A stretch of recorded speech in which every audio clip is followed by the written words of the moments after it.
Hello, grade threes, and welcome to your next lesson. So, this, like I mentioned, is going to be reading as well.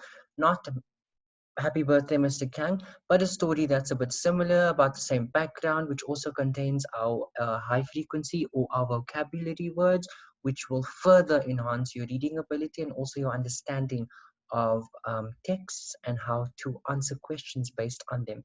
So, in this lesson, we are going to read a little story and then we are going to have a look at some questions.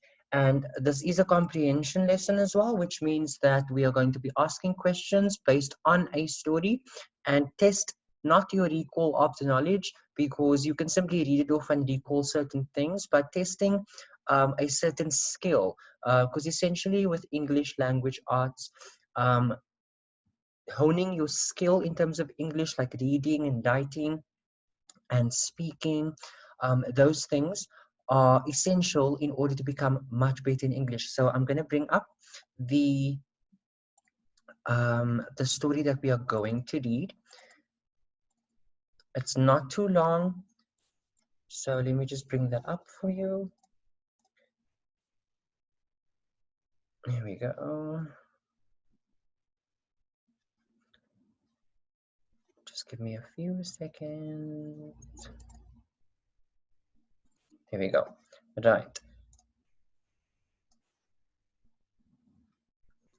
Right, so we are going to be doing page 397 in our readers and writers notebooks.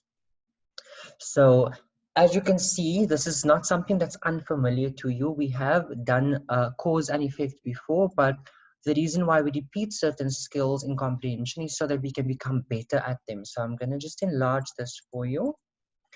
And just to reiterate or to repeat, cause and effect means an effect is something that happens. A cause tells you why that thing happens.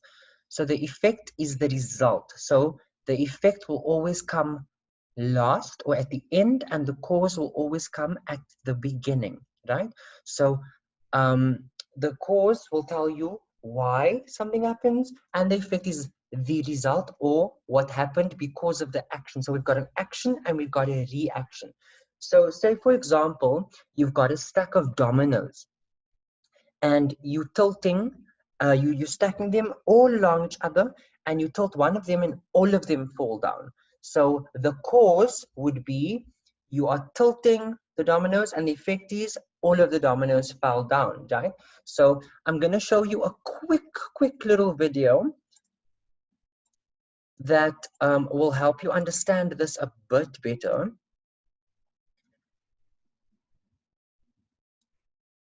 Okay, nearly there, just hold on. Right, so the video, I'm just going to open that up quickly, is from a YouTube channel called The Reading Wallet, which is very cool. So let me just share that with you.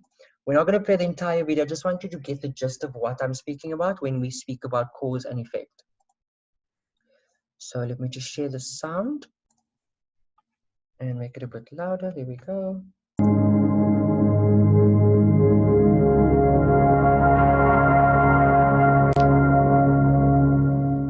Watch what happens to this balloon. It pops. Why? So she said, watch what happens to the balloon. It pops, and she's asking why. So this can easily be explained with the cause and effect skill. So the balloon is hanging there, and the cause for this is the balloon popped. The effect is the balloon popped. The cause is someone threw a dot at the balloon, right? So I'm going to replay that for you, just in slow motion. So we've got a dot coming in, and then it punches and the balloon pops. So our effect or the result, what happens at the end, the balloon pops. And why does the balloon pop? Someone threw a dot at the balloon. So we've got our cause, someone threw a dot at the balloon. We've got our effect, which is the balloon popped, right? So let's see if there's another clip. It pops. Why? The dart hit it. This video is all about two things: what happens and what makes things happen. The dart made the balloon pop. This is called cause and effect. The cause is what happens first. The effect is what happens next. So basically, the cause makes the effect happen. Let's talk more about cause. Look at this effect. It is a Right. So the effect here is a broken egg. We ask ourselves the question, why? That would be the cause. Could possibly be, we don't have any more context, so it could possibly be that someone let the egg fall, or the egg was broken when you got to the kitchen, or you threw it on the floor, right? So that is the cause and effect. So you always need to ask yourself, after seeing an effect or a result, ask yourself why, and then you will have the cause, right? So what happens and why does that thing happen? So let us get back to our story. So the story goes as follows. No matter where you live, English sparrows probably live nearby. Like most of us, the ancestors of today's English sparrows were immigrants. The first family members came from England. They were set free in New York in the 1800s. Over the years, sparrows have moved to all parts of our country. Americans have a love-hate relationship with sparrows. Some people dislike them because they say the sparrows push aside native birds, and because they are messy. And then many people enjoy sparrows. They like them because they think they're cute and because sparrows eat harmful worms and insects. So I'm going to give you a little hint. Our cause and our effects are all in the second paragraph, which is on this side. And our questions are asking us the following. We need the effect, and then we need two causes for each of them. Similarly here, an effect and then two causes for them as well. And the Readers and Writers Notebook is quite smart and helpful because it gives you a little hint here.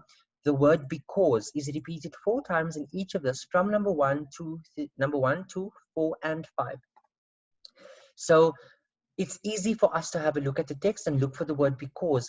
That is when we'll find the reason why something happens.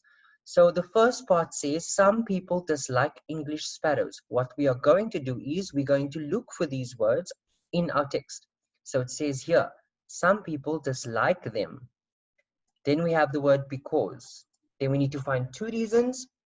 The sparrows push aside native birds, so that would be 1. And then they are messy, so that would be the 2 reasons. The second one says other people. We also have many people, so which could be other people and not the people we spoke about before, enjoy sparrows.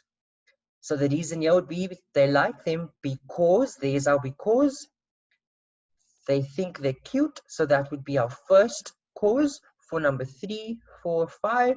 And then the second one, and mentions that there's another reason because sparrows eat harmful worms and insects. So cause and effect is pretty simple.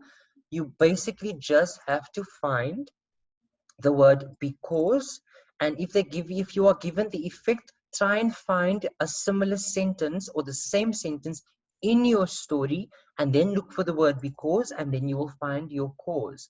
So you'll find why something happens, and which is the reason, and actually what happens, the action and the reason for the action.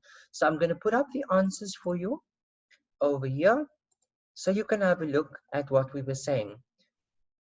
It's in bright bold pink letters, so it's easy to see. So some people dislike English sparrows.